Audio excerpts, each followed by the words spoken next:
আপনি যদি চান আপনার সন্তান ধৈর্যশীল হোক, তাহলে চাওয়া মাত্র তার সব আবদার পূরণ করবেন না। আপনি যদি চান আপনার সন্তান সব পরিস্থিতি মানিয়ে নিতে শিখুক, তাহলে তাকে আরাম আয়ুষে জীবন যাপন করাবেন না।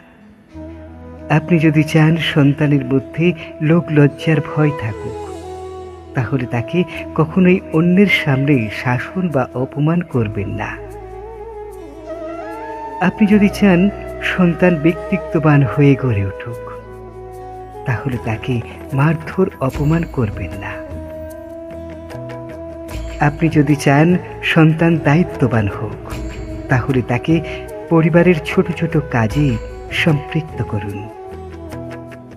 আপনি যদি চান সন্তান সত্যবাদী হোক, তাহলে তার সামনে কখনো মিথ্যা কথা বলবেন না।